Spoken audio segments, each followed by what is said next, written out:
Hello student and welcome to the this particular special session।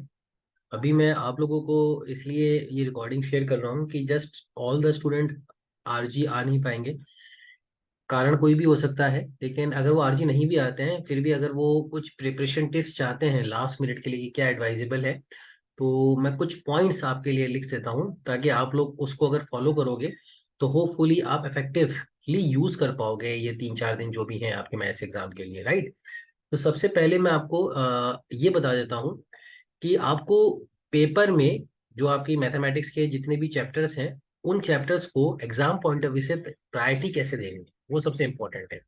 तो जो सबसे ये मान के चलिए जिनका सबसे ज्यादा वेटेज है ना, जिनके सबसे ज्यादा मार्क्स आ रहे हैं, ये समझ के चलिए जिनके सबसे ज्यादा मार्क्स आ रहे हैं, है ना, मोर मार्क्स।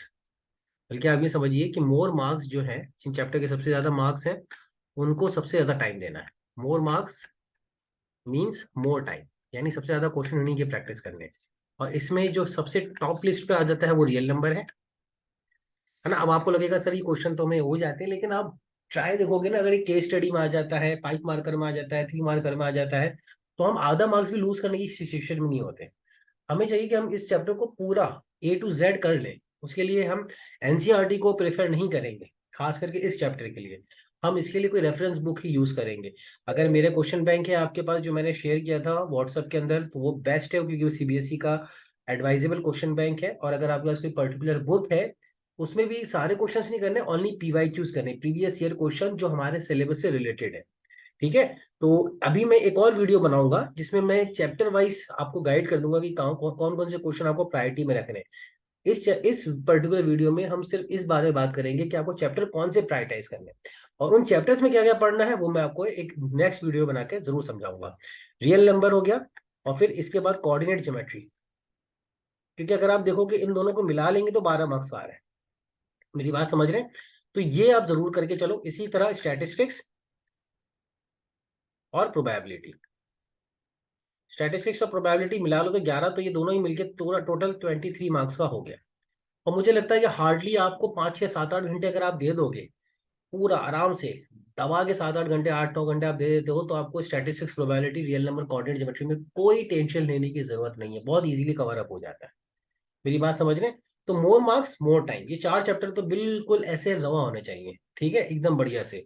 इसके लिए आपको लिख के प्रैक्टिस करनी है, ये चीज आप कभी नहीं भूलना है कि रिटन प्रैक्टिस जरूरी है ना। लिखने की आदत अभी भी डाल लो, अब नहीं डालोगे तो कब डालोगे, ठीक है। रिटन प्रैक्टिस होनी चाहिए। कोई भी क्वेश्चन लग रहा है कि prove that root 3 irrational number, तब भी आपको लग रहा है ना कि इसका क्वेश्चन आता है, तब भी आप क्या करोगे, इसको लिखोगे, एक बार लिख के उसके प्रैक्टिस करोगे। ठीक है। तो सबसे पहली टिप्स तो मोर मार्क्स मोर टाइम, सबसे ज्यादा ये याद रखना है। उसके बाद जो चैप्टर ज्यादा है, वेटेज भी ज्यादा है जिनका, जैसे सपोज करो ट्रिग्नोमेट्री है, क्वाड्रेटिक इक्वेशन है, लीनियर इक्वेशन है, पॉलिनोमियल है, तो वो यूनिट वाइज है। अलजेब्रा हो गया, ज्योमेट्री हो गया, बात समझ रहे हैं? तो उन चैप्टर्स में भी उन चैप्टर्स को ज्यादा फोकस करना है जिनके अंदर सिलेबस काफी रिड्यूस फॉर्म में आ रहा है। जैसे कि मैं आपको एक बार गाइड कर देता हूँ, यानी पॉलिनोमियल, इसमें सिलेबस काफी रिड्यूस फॉर्म में, काफी चीजें डिलेटेड है। मेरी बात समझ रहे हैं? बहुत सारी चीजें डिलीटेड है। क्वाड्रेटिक इक्वेशन, काफी चीजें डिलीटेड है, कंप्लीटिंग स्क्वायर मेथड नहीं आ रहा है। और आपके जो वर्ड प्रॉब्लम खास करके आती हैं, जो स्पेशल डिफिकल्ट वर्ड प्रॉब्लम, वो डिलीटेड है इसमें से, काफी कुछ इसमें भी डिलीटेड है। फिर पॉलिनोमियल क्वाड्रेटिक इक्वेशन को तो आपको मेजर एम्फेसिस करना है ना। और इसके साथ साथ सर्कल, ये 3 चैप्टर को आप एक मान के चलो कि यार ये चैप्टर जो है ना इजी वे में हो सकते हैं प्रिपेयर, अगर एक बच्चा अच्छे से जानना चाहे। सर्कल के बारे में डिस्प्यूट हो सकता है, कई बच्चे इसको अच्छा भी मानते हैं, कई बच्चे खराब भी मानते हैं, लेकिन मेरे ख्याल से क्योंकि डायरेक्ट प्रॉपर्टी बेस्ड क्वेश्चन है, अगर आप इसको चाहो तो आउट ऑफ द बॉक्स रख लो, कोई दिक्कत नहीं है, लेकिन पॉलिनोमियल और क्वाड्रेटिक इक्वेशन पे तो फोकस करो।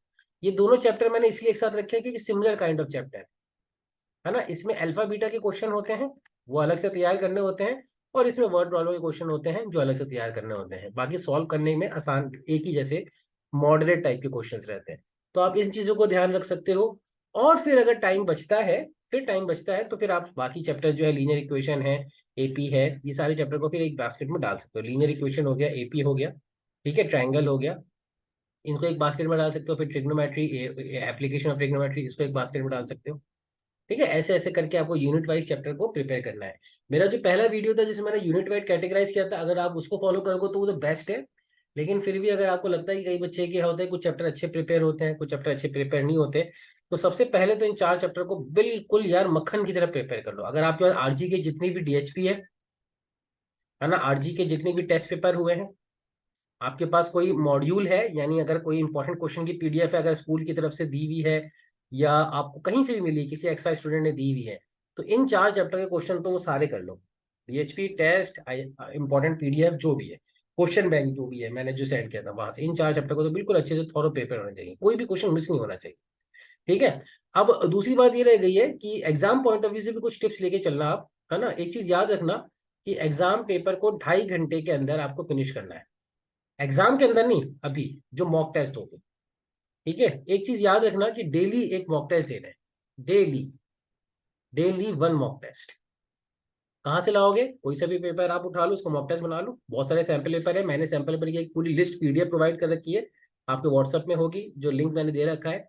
वहां से सैंपल पेपर है, हर हर बेसिक के भी 10 है और स्टैंडर्ड के भी शायद 10 से ज्यादा ही है। तो 10 सैंपल पेपर में से कोई भी एक सैंपल पेपर उठाओ, उसको मॉक टेस्ट दो। लेकिन कितने घंटे में देना है? 2.5 घंटे में डेली। 4 दिन है तो 3 तो एटलीस्ट दे ही दो, 3 मॉक टेस्ट। ठीक है। लेकिन कितने देर में देना है? 2.5 घंटे में। ठीक है। और दूसरा टिप याद रखना कि हमेशा याद रखो कि सेक्शन डी या ई से पहले स्टार्ट करो, है ना, फिर सी पे जाओ, फिर डी पे जाओ, फिर लास्ट में ए पे जाओ। ठीक है। सेक्शन डी को 40 मिनट्स, सेक्शन ई को भी 40 मिनट्स। ठीक है। सेक्शन सी को आप 35 मिनट्स ले सकते हो, सेक्शन सी को 25 मिनट ले सकते हो, और इसको 40 से 45 मिनट ले सकते हो। डिपेंड करता है ना। कई बार सेक्शन ई बहुत ईजी आ जाता है तो 40 मिनट्स की जगह आप 30 मिनट 25 मिनट भी ले सकते हो, बहुत डिपेंड करता है। क्योंकि 3 क्वेश्चन है, टोटल 12 मार्क्स के होंगे, है ना। ये भी 3 क्वेश्चन रहे, सारे 4 क्वेश्चन रहेंगे, टोटल 20 मार्क्स के रहेंगे।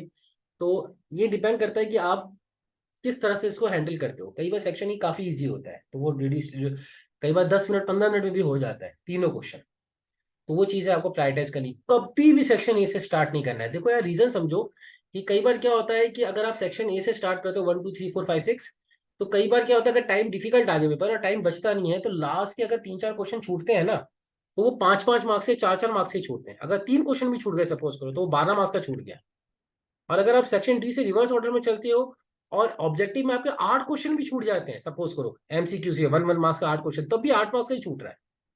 तो फर्क समझा करो, प्रायोरिटाइज करने सीखो, पीछे से स्टार्ट करो। कभी भी सेक्शन नहीं करना है, कभी भी नहीं, कभी भी नहीं करना, लास्ट में करना है इसको। ठीक है। टाइम बचेगा तो करेंगे, और टाइम डेफिनेटली बचाएंगे हम 2.5 घंटे में करने के बाद। दूसरा ये है, कभी भी पेन से डायग्राम नहीं बनाना है। पेन से डायग्राम नहीं बनाना है ना। हमेशा पेंसिल और स्केल यूज करना है, पेंसिल और एंड स्केल। दूसरी बात है, फ्री हैंड से डायग्राम भी बनाना है, पेंसिल और स्केल से ही यूज करना है। और मेक श्योर कि अपना रफ वर्क जो है ना, वो डिलीट मत किया करो, काटा मत करो।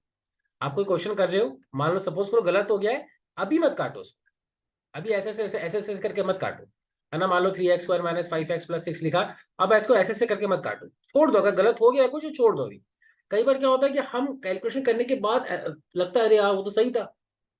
तो आप लास्ट के मोमेंट में जब 10 मिनट 5 मिनट बचेगा, तो आपको जो लगता है जो चीज गलत है, उसको बस एक स्केल से ऐसे कट कर देना। सिंपल एक लाइन खींच के ऐसे कट कर देना लास्ट के मोमेंट। कुछ भी काटना नहीं है, रफ वर्क भी नहीं काटना है, कुछ भी नहीं काटना है, गंदा नहीं करना है पेपर। ठीक है। सेक्शन डी से स्टार्ट करने का है, ई से स्टार्ट करने का है, पेन से डायग्राम भी बनाने का है, पेंसिल और स्केल यूज करना है डायग्राम बनाने के लिए, लाइन स्पेसिंग का ध्यान रखने का है, हर आंसर के बाद वो छोड़ने का है, 2.5 घंटे के अंदर पेपर करने का है। और ये सारी टिप्स अगर आप ध्यान रखोगे तो होपफुली हो जाएगा। और एक लास्ट टिप, फिर मैं वीडियो का एंड करूंगा, फिर मैं नेक्स्ट वीडियो में आऊंगा चैप्टर वाइज, एक एक चैप्टर के रिलेटेड मैं आपको गाइड कर दूंगा। सबसे इंपॉर्टेंट चीज जो है, अगर आप इस पॉइंट ऑफ व्यू से देखना चाहते हो कि लास्ट मिनट के अंदर भी कई बार क्या होता है ना कि बच्चे क्वेश्चंस पेपर देखते हैं, जो 15 मिनट का टाइम मिलता है ना, इसको इफेक्टिवली यूटिलाइज करना होता है। 15 मिनट रीडिंग टाइम जो होता है ना क्वेश्चन पेपर का, बहुत इंपॉर्टेंट होता है ये। इसमें आपको क्वेश्चन को प्रायोरिटाइज कर लेना है कि कौन कौन से इजी क्वेश्चन हैं, डिफिकल्ट नहीं, इजी क्वेश्चन प्रायोरिटाइज कर लेना है अपने दिमाग में। 20 क्वेश्चन तो पहले ऑब्जेक्टिव को तो रीड करने ही नहीं है। आपको कहाँ से स्टार्ट करना है? सेक्शन डी के क्वेश्चन रीड करना स्टार्ट करना है, सी के, बी के और ई के। ठीक है। और उन सेक्शन डी में, ई में, बी के और सी में इजी क्वेश्चन को आइडेंटिफाई कर लेना है, कौन कौन से ये क्वेश्चन इजी हैं। कई बार बच्चे क्या करते हैं, इजी क्वेश्चन तो मुझे आते हैं, पहले मैं डिफिकल्ट कर लूँ। नहीं भाई, पहले इजी करो, इजी करते करते वार्म अप हो जाओ, फिर दिमाग खुल जाएगा डिफिकल्ट करने के लिए। और कई बार क्या होता है, डिफिकल्ट क्वेश्चन में इतना टाइम वेस्ट हो जाता है कि जो हमें आता है वही छूट जाता है। तो आता हुआ नहीं छोड़ना है। तो मेक श्योर कि इजी क्वेश्चन को पहले करोगे, सबसे पहले इजी क्वेश्चन को ही करोगे। जो डिफिकल्ट है, जो आपको लग रहा है कि आपसे नहीं हो रहा है, 15 मिनट रीडिंग टाइम में उसको प्रायोरिटाइज करके उसको सॉर्ट आउट कर देना है, फिल्टर कर देना है। होप आपको ये वीडियो समझ में आया होगा। फिर भी किसी को कोई पर्टिकुलर डाउट रह जाता है, कुछ समझना है, टाइम ले लो, आ जाओ, मुझसे मिल लो, जूम पे मिल लो, कैसे भी आप चाहो। ये लास्ट 3-4 दिन को इफेक्टिवली यूज करो, है ना। एनसीईआरटी का आईएमपी जो मार्क्ड है वो जरूर करके करके जाने हैं, जो मैंने आईएमपी मार्क्स कराए हुए हैं। और इसके अलावा कोई जो डीएचपी दी है वो सारी करके जाना। Thank you.